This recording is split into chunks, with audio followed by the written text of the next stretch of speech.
Dearest Father. Yes?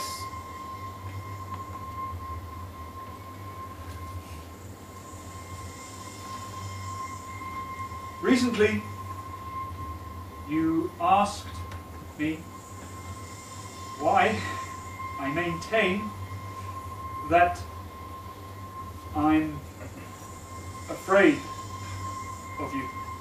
I did. Again. And, as usual, I didn't know how to respond. You simply didn't Did want to talk to me. No!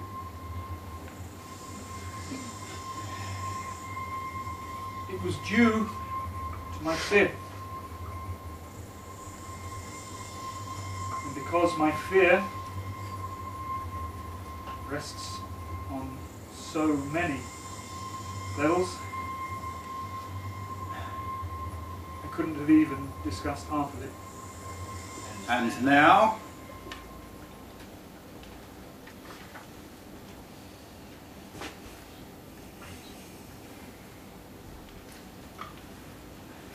Now, if I try to give you an answer, it will still be far from complete. Because you can skip the because I'm introduction. still hindered by my fear and all that goes with it, and because there's far too much on my mind for me to remember and consider. But I'm ready. An incomplete account will be better than nothing. Let the trial commence. A trial. I only want to make things slightly better between us. To reduce the misunderstanding, and to better a complete misunderstanding should not be impossible, should it? It's a trial. Someone must have maligned me, because I was arrested one morning without having done anything wrong. No arrest and no trial. Trial, judgment, execution. Not even a preliminary hearing, just a communication. You communicate as a lawyer. You are not before the law. Lawyer. A son.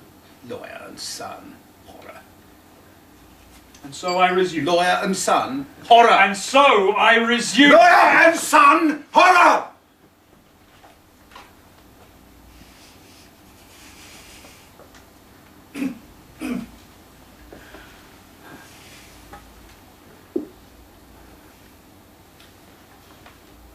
You have always put the matter extremely simple, both to me and, without care, to other people.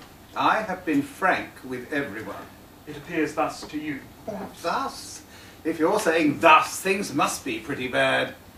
You have worked hard your entire life, and for the sake of your children, particularly me, you've sacrificed everything. And I have lived the high life with complete freedom to study what I wanted, and no concerns about food, and so for you, no concerns at all. And for all this, you have never demanded gratitude. You know, as you say, the gratitude of your children. I do. But you do expect some recognition, some form of sympathy.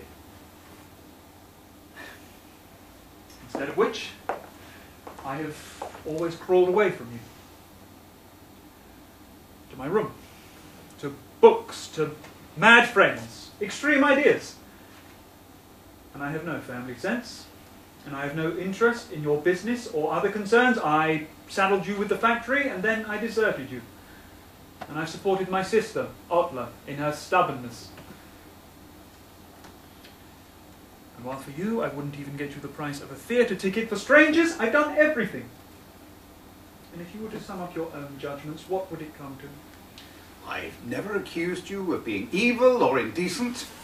Except with regard to the last woman I wanted to marry. But you have accused me of being cold, distant, and ungrateful.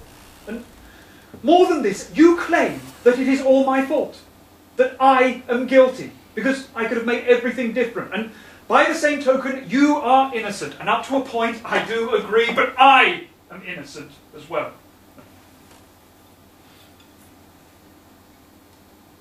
And if I could only make you accept this, then we might be able to make some sort of peace between us. Not a new life, we're both too old for that, but maybe an end to the tension? Franz, believe me now, I've always liked you. And if I don't show it in the way that other fathers do, it's just because I can't put on a performance. Well, it's true, you can't put on a performance, but that doesn't necessarily mean that all other fathers are playing, eh? Is the prosecution's case that you are as you are just because of me? No, that would be an exaggeration. And naturally you're not likely to exaggerate. You're Mr. Precision himself. Even if I had grown up without you, I doubt I would have become a man after your own heart. I'd probably still be weak, fearful and hesitant and not like other men in the family. Who? My brother-in-law, my cousin, Carl, Robert. You think Carl and Robert couldn't hesitate? Couldn't say what fear No, was? compare us, yes? Compare us, there's much more of Mother's family in it. Don't complain about that. Think of the rabbis in my family. One of them even worked a miracle. Only his house was saved from the fire. I know, I'm not complaining. I come from your family, I'm a Lurvy, but with something of a Kafka in me. But without a Kafka's will to live, triumph and succeed. Instead, I'm coded with a Lurvy spirit which takes me in a different direction and works shyly and secretly. But you, Father, you are a true Kafka, with strength, health, appetite, a loud voice and a glib tongue, self-satisfied and worldly wise, enduring and quick-witted, a judge of character and a conscientious benefactor. But with all these advantages there naturally do come faults and weaknesses. But perhaps time has changed you. And perhaps you were happier before you were so disappointed and depressed at home by your children, particularly me. Now. Are you sure you don't exaggerate? We were so different from one another that if someone had wanted to predict the effect that we'd have on each other, you the grown man and I the slowly developing child, then one might have expected that you would stamp on me until nothing remained. I never even thought of stamping on you once, did I? No, Franz, I never heard your father say he actually wanted to stamp on you. I can't remember that. I never blamed you for what transpired.